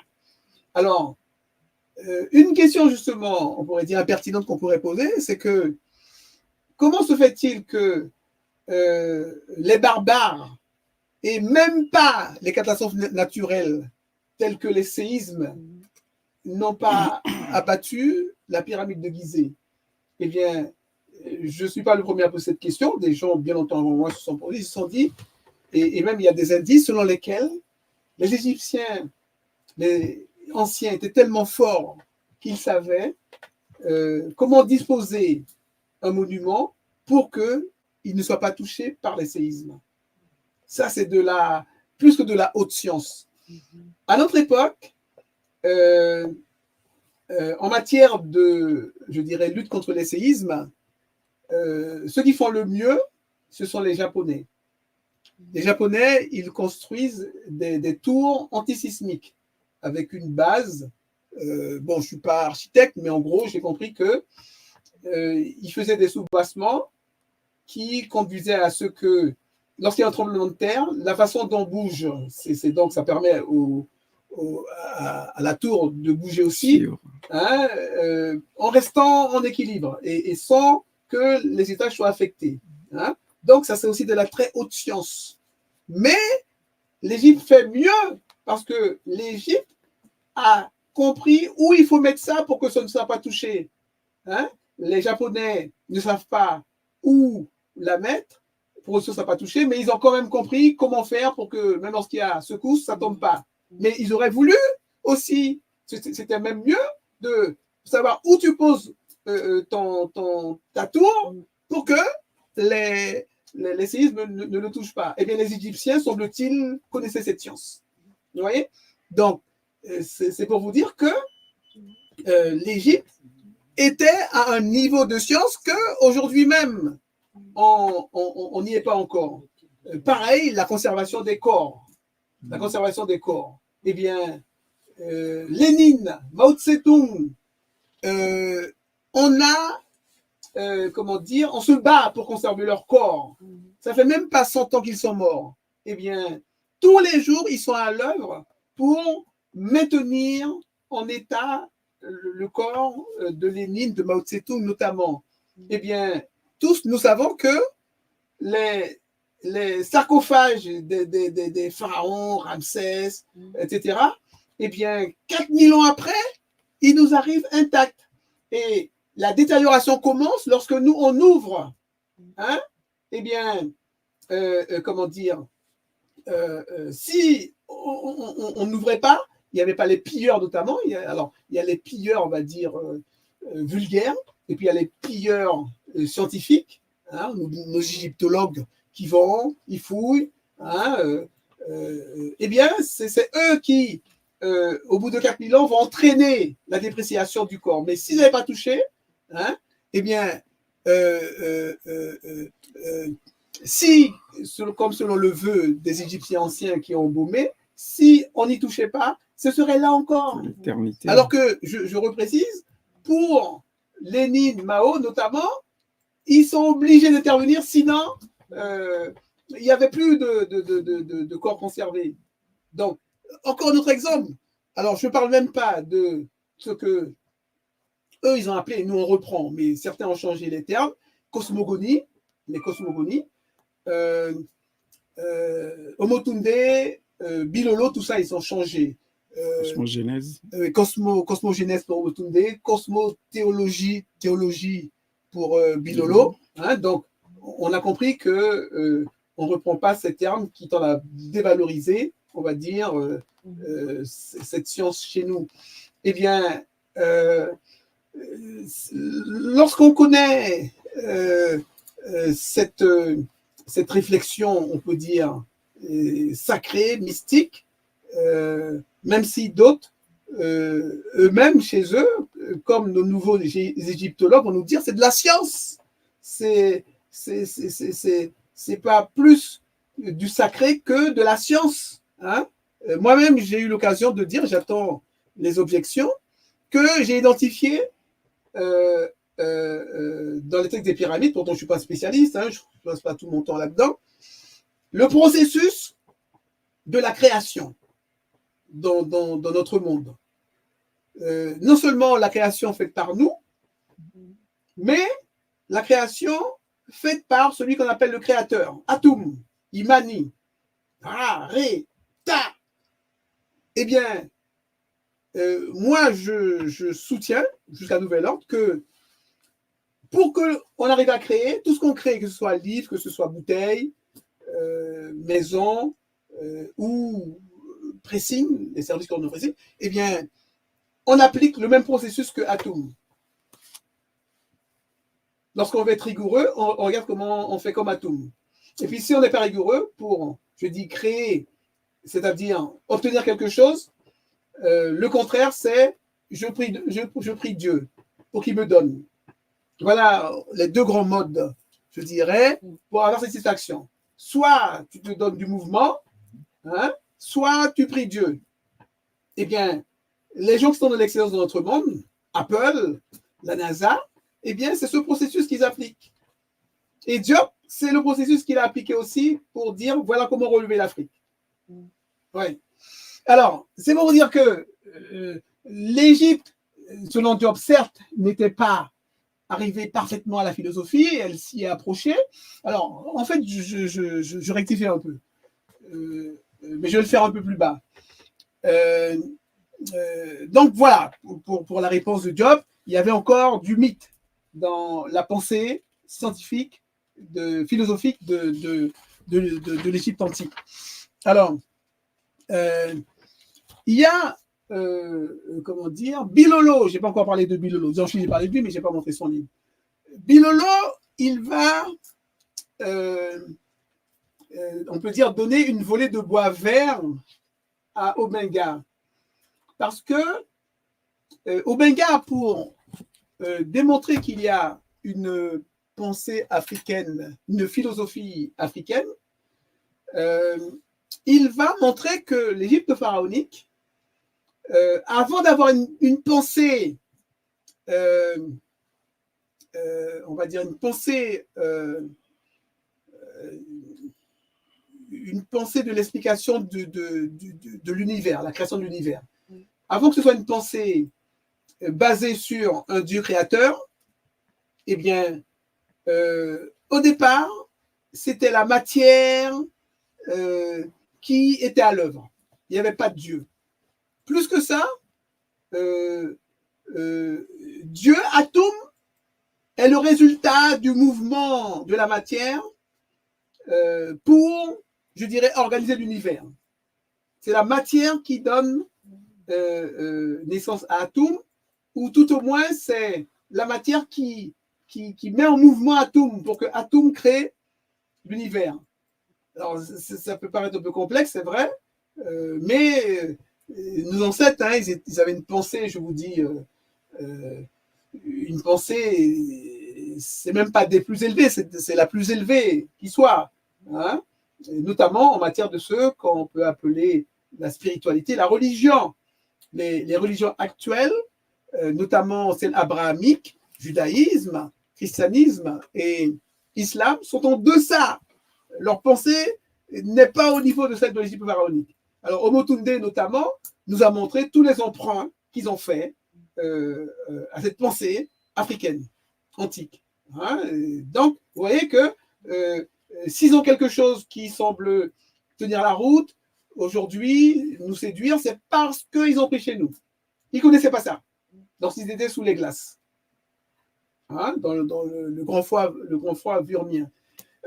Donc, Obenga, il démontre ça il met en évidence cela, que tout d'abord, la création se faisait uniquement par la matière. C'est pas par l'esprit. Hein? L'idée très souvent que nous on a intégrée, c'est que c'est l'esprit divin qui crée, hein? Le Dieu créateur. Hein? Eh bien, Obenga montre que non, tout d'abord, c'est la matière qui était à l'œuvre. Hein? Alors, lorsque Bilolo voit ça, lui, je dirais, qui est attaché à l'idée que c'est l'esprit qui est créateur, pas la matière, eh bien, il passe en revue cette question d'une matière qui est créatrice, et il dit qu'il arrive à cette idée que non, c'est des sornettes. Lorsqu'on a cette pensée qui est développée, que c'est la matière tout d'abord qui était à l'œuvre, eh bien, ce sont des interprétations qui se sont éloignées des textes sacrés, notamment les deux plus immenses, premiers, textes des pyramides et textes des sarcophages. Donc, il appelle ça des paratextes.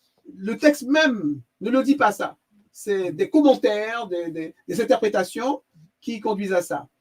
Et donc, on va dire, il recadre Obenga. Alors, moi, toujours dans mes recherches, pour savoir si pour Diop, il existait une pensée philosophique négro-africaine, je me suis rendu compte que, en fait, avant Obenga, dans son livre-là, Diop le disait, mais je dirais, bizarrement, ça semble avoir échappé à Obenga, et qui ne reconnaissait pas à Diop l'idée, il ne reconnaissait pas à Diop d'avoir compris qu'il y avait un processus de création qui était purement basé sur la matière. Et que pour Diop, en Égypte, à chaque fois qu'on expliquait la création, c'est toujours à partir de Atum, hein, de l'esprit divin. Et en réalité, non, Diop dit avant Obenga qu'il y a eu tout d'abord un principe de création de l'univers qui reposait uniquement sur la matière. Alors, il semble aussi que Bilolo n'ait pas vu ça, que Diop avait dit ça. De là, c'est Obenga qui a pris la volée de bois vert. Tu dis n'importe quoi. Voilà. Hein? Alors, petite anecdote. Je vais faire vite, je termine la deuxième partie. J'ai dit conscience historique africaine ou conscience spirituelle. Hein? Comment dire, qu'est-ce qu'on doit faire? Qu'est-ce qu'on doit choisir? Alors, je suis amené à poser cette question parce que, je l'avais déjà dit en introduction, quelques-unes de nos grosses pointures disent qu'il faut remplacer la conscience historique qui, pour moi et d'autres encore, est centrale dans le processus de Diop pour relever l'Afrique. Eh bien, ils disent qu'il faut remplacer conscience historique par conscience spirituelle. Alors, il y a Bogbasson qui le dit très clairement. Il y a aussi Amamazama. Et Amamazama, elle l'a un peu dit il n'y a pas très longtemps. Elle a fait un discours inaugural pour présenter. Attends, j'espère que c'est ma partie. pour présenter une nouvelle structure qu'ils ont créée. Alors, bon, je vais vous le dire parce que c'est un discours inaugural. Excusez-moi, parce que j'aurais voulu ne pas trahir sa pensée. Voilà, discours, je vais le trouver. Donc, discours inaugural à l'occasion de la rentrée académique de l'ICAD. Donc, l'ICAD, c'est l'Institut Kemet Mahat Cheikh Anta Diop, créé pour former l'élite de la Renaissance africaine. Donc, si vous tapez ça, vous tapez, moi j'ai fait Amamazama, discours inaugural, Cheikh Anta Diop, vous allez arriver sur ça. Et ça dure 20 minutes. Eh bien, dans un premier temps, puisque Amamazama, c'est une kamite, c'est une grande kamite même, grande dame. Elle va dire, c'est grâce à Cheikh Anta Diop que on a maintenant cette connaissance historique qui nous permet de savoir que nous avons été grands et que nous pouvons de nouveau être grands. Hein? Grand créateur, elle le dit. Mais dans un second temps, elle va émettre, je dirais, deux critiques envers Diop. Alors, je retiens la première, la deuxième. Elle dit, cependant, nous sommes réservés quant à, je dirais, l'approche matérialiste du monde de Cheikh Anta Diop. Hein, il n'est pas spiritualiste, il est matérialiste. Et elle dit ça notamment en disant que Diop, pour expliquer pourquoi il y a des blancs méchants et des noirs qui sont gentils, qui sont accueillants, hospitaliers, et puis les blancs fermés, agressifs, etc. Elle dit pour Diop, c'est parce que c'est les conditions d'existence. Les uns ont vécu dans un environnement très hospitalier, abondance de nourriture, faune, flore, alors que les autres, ils étaient dans la pénurie la plus effroyable.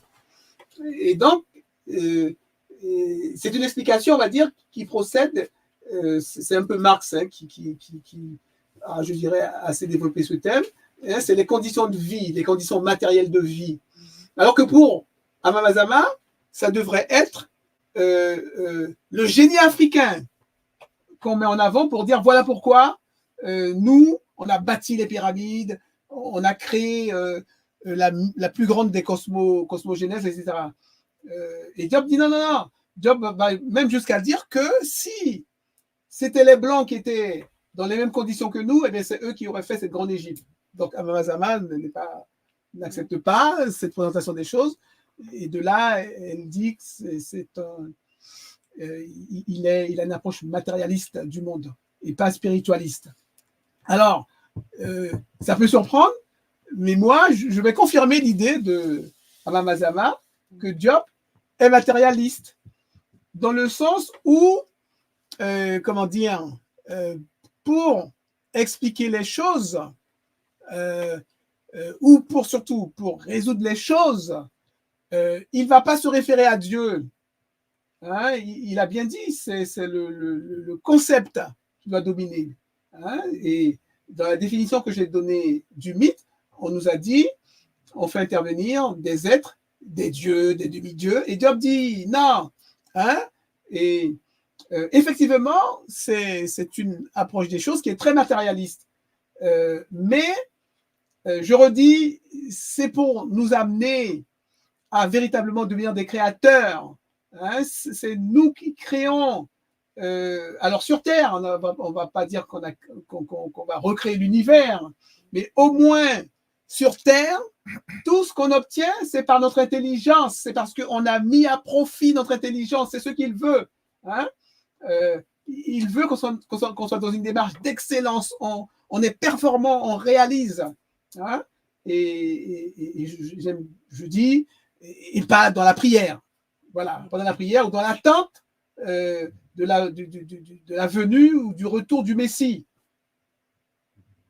Et donc, je dis, je ne partage pas jusqu'au bout sa position, puisque elle, de là, elle prend ses distances avec Diop après qu'elle ait constaté qu'il était matérialiste. Alors, Diop, effectivement, c'est celui qui va, comment dire, donner la primauté à l'histoire sur la spiritualité. Donc, il va dire conscience historique africaine. Il ne va pas dire conscience spirituelle africaine, comme le voudrait Alain Mazama ou Bokbassong, notamment. Pareil, on va voir que ces livres, le nombre de pages accordées à l'histoire est très largement dominant par rapport à la spiritualité, je l'avais déjà dit. C'est lui aussi qui nous dit il faut qu'il y ait la primauté du concept sur les mythes, tout ça, ça participe effectivement du matérialisme. Comment dire, ça c'est moi qui ajoute personnellement, la spiritualité, son champ, je dirais, d'exercice, c'est pas là sur Terre, son principal champ d'exercice, c'est-à-dire la spiritualité, notamment ces deux l'Égypte antique, on le voit bien. Les premiers textes qu'on a, c'est les textes des pyramides. Eh bien, ça parle essentiellement du voyage du pharaon à sa mort, hein, dans l'au-delà. Hein, comment faire en sorte que il conserve tout son être pour vivre dans l'au-delà. Et d'où l'embaumement, les momies, hein, voilà. Et donc, la spiritualité, c'est ça. Même on sait tous que, alors on le dit souvent pour le christianisme, souvent, surtout lorsque les catholiques avaient le pouvoir, en gros, on disait aux ouailles, il y a d'autres termes, le berger essaie, comment on appelle, c'est brebis, voilà. Hein, on disait aux brebis, c'est-à-dire les fidèles, comment dire, alors il y avait cette expression-là, les premiers seront les derniers. Ça veut dire que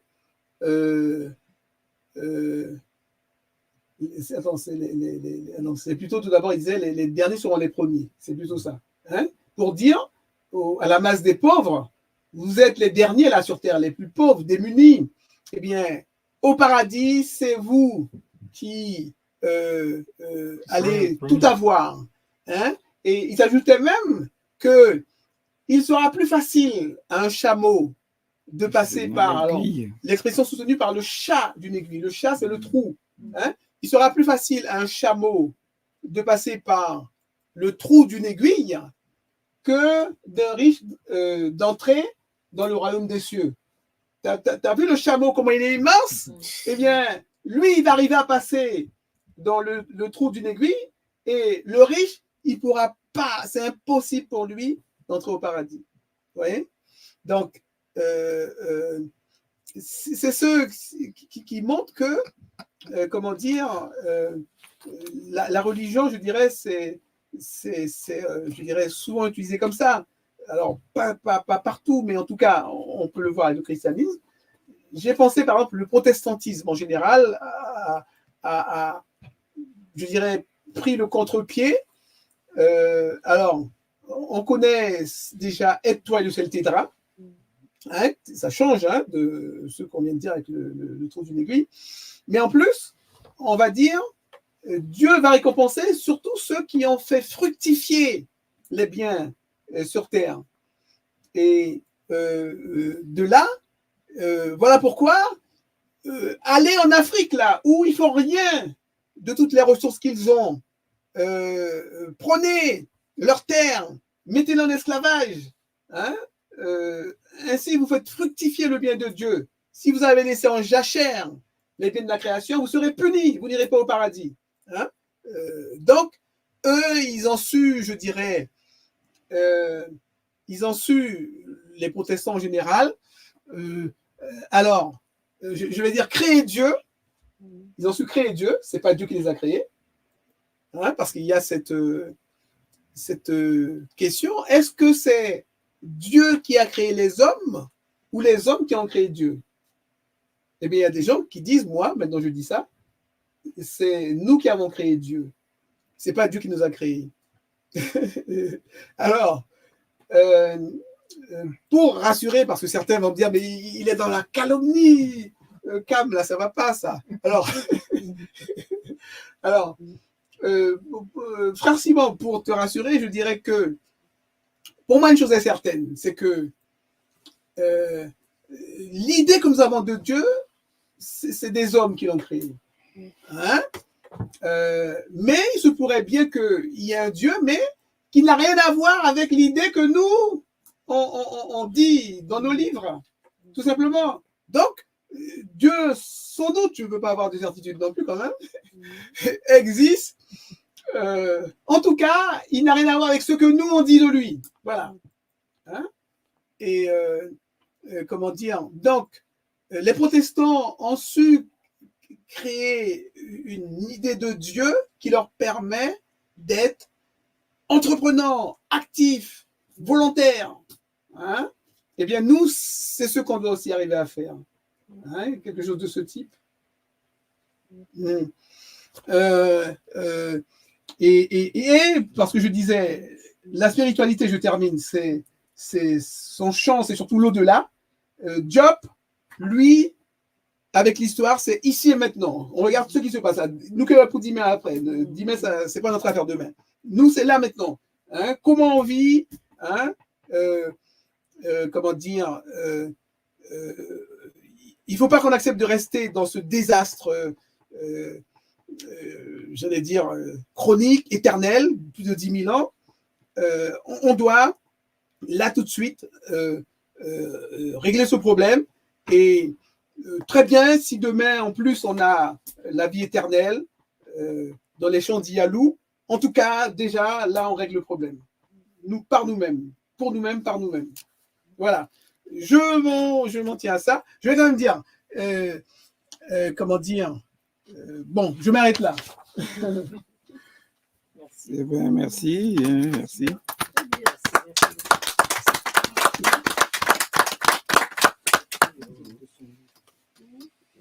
Je peux prendre le titre de votre livre? Oui. Et alors, c'est celui-ci.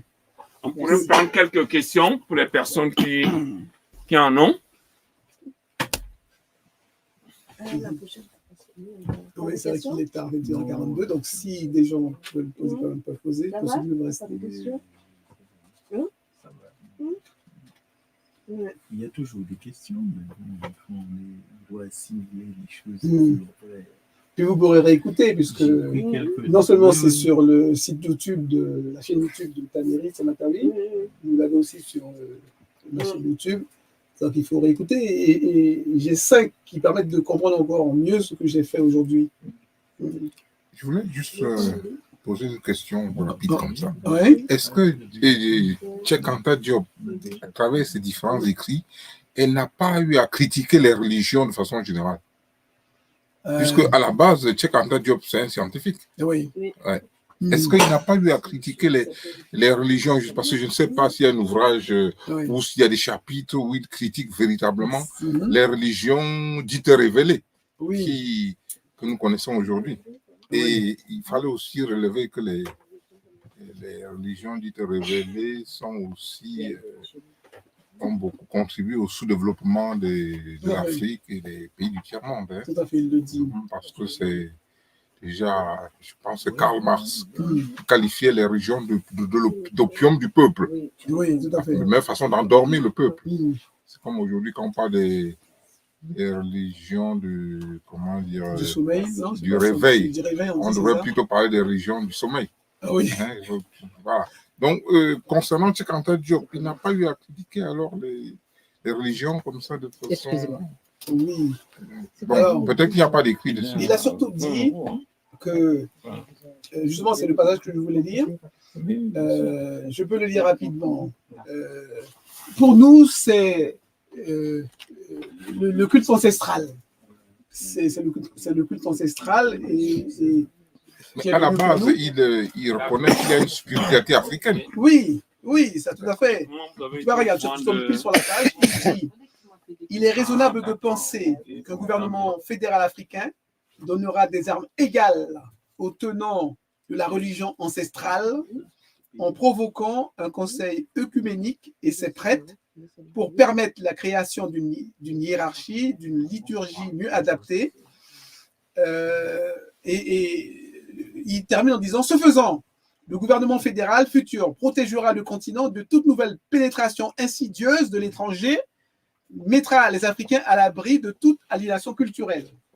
Donc, tu vois. C'est quelle page, ça? C'est la page. J'étais à la page. Là, c'est l'unité culturelle de l'Afrique. À l'aide sous les tropiques. Un continent à la recherche de son histoire. Je vais trouver. Il est là. C'est la page 122.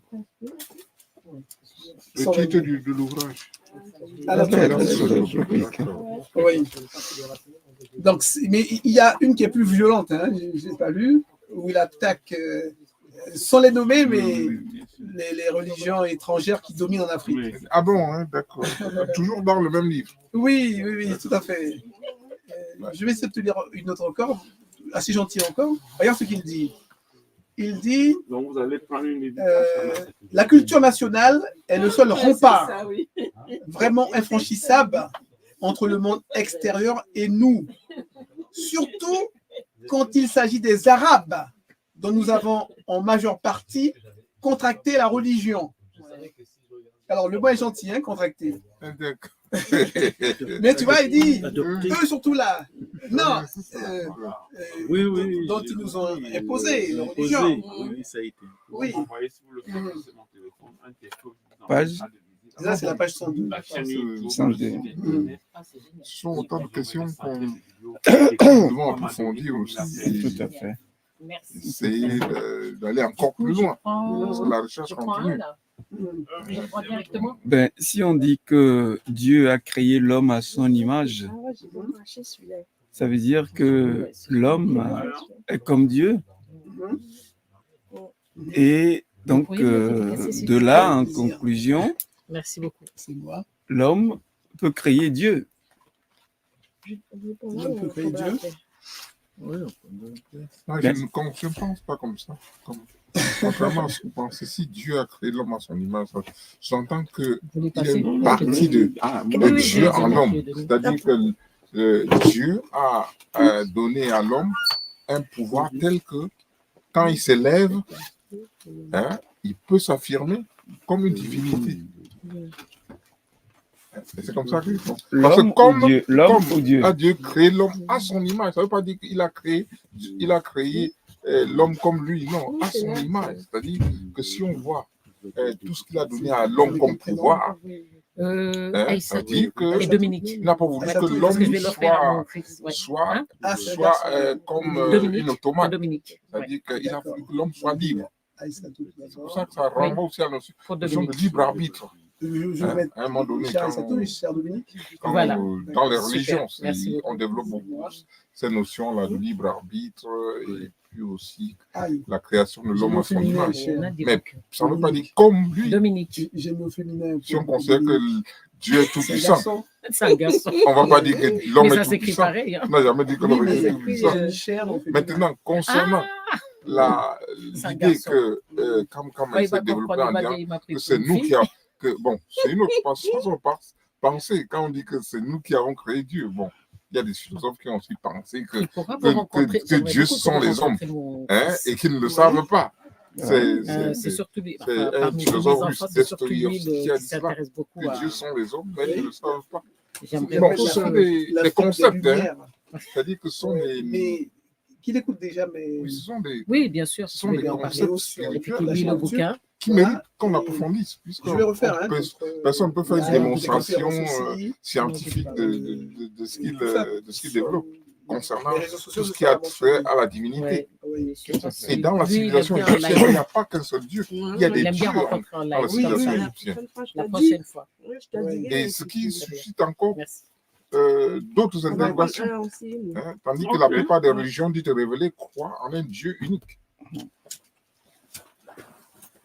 Il va vous le dédicacer, non? Et j'ai trouvé un peu fort Merci beaucoup. Du livre, ça bien. fait rentrer tout doucement dans le livre. Oui. Et puis, de les mon... coordonnées, site internet, réseaux sociaux. Et puis derrière, il y a un texte de chez Contact. Super. Merci. Ouais, Très bien. petit texte, mais très pertinent, toujours tiré de ce livre qui n'est pas très connu. Oui. Il faudra lui demander si L'alerte sous les tropiques. Mais moi, je ne l'ai pas lu. D'accord. Alors, je m'en procurerai D'accord. une autre fois. Attends, mets plus d'informations. Alors, merci. On ne sait même pas d'où les livres viennent. Bon, tiens, déjà, On fait une partie, hein. Voilà, Merci beaucoup. C'est moi. Merci. On se dit à lundi. À Non, lundi. oui, lundi. Merci beaucoup. Ouais, à Ouais, lundi. lundi, je Merci suis- beaucoup, Rosanna. Il y a Bon le, week-end, hein. le Ouais. 3, Bon, c'est bon, bon à savoir, hein, les sœurs, là. Oui. Le 3 février prochain, il y a la Ah, il est commémoration parti, des 50 ans du colloque du Caire. Ah, Donc, il y a des manifestations qui sont prévues. Il y a beaucoup. Il y a des- il y a pas mal de choses qui Cherchez les endroits et puis allez Mm, voir les 50 ans du colloque du Caire. Oui, j'ai entendu ça. C'est quel je n'ai quel prénom? Jude. Cher Jude. Mm. Cher Jude.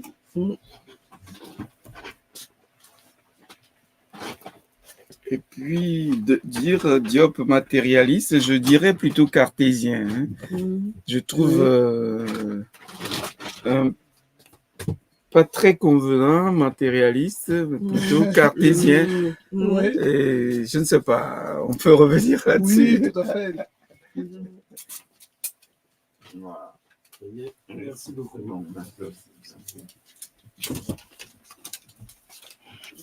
Voilà, hop. Je suis vraiment désolé d'avoir commencé aussi tard parce que vous aurez permis d'échanger plus. C'est le Non, train, mais c'est surtout. parce que nous, on c'est va- le on train, va- oui, on ouais. doit aller. Ouais. On D'accord. doit aller. C'est vrai que je ne sais pas si sur votre île c'est comme ça, mais sur la mienne, toute la semaine, il n'y a que le samedi et dimanche, les choses ne sont pas comme ça. Ils suppriment des trains, en gros, à partir de 22h. Oui, mais ici, là, c'est pareil. Hein. Je crois Oui. que Depuis le soir et le week-end surtout, Ouais. parce que le week-end dernier, je suis venu à Paris, j'ai beaucoup galéré aussi. hein. C'était- Ouais, c'est vrai. ouais. C'est vrai Ouais. que- Et je sais que la ligne, je crois que la ligne 14, il ne faut même pas y penser. Hein, Ouais. parce qu'on est, Ah ouais? ouais, le soir, je crois que c'est. On fait comme on est venu là. Ouais, Voilà. on y va Ok. à pied. Merci beaucoup encore une On y fois. Allez, va à Cam, pied. à Ouais. bientôt. Désolé. Non, il y Ouais, a pas- ouais. Je dis. Ça fut un plaisir. Le plaisir partagé, c'est moi qui étais le plus La heureux de vous prochaine avoir fois, avec je moi. viens avec Katia, je ramène ma troupe. Oui, super. Allez, rentrez bien. Je vais d'appoint. Non, mais- Je laisse Esmeralda. Ah oui, elle est bien pour moi.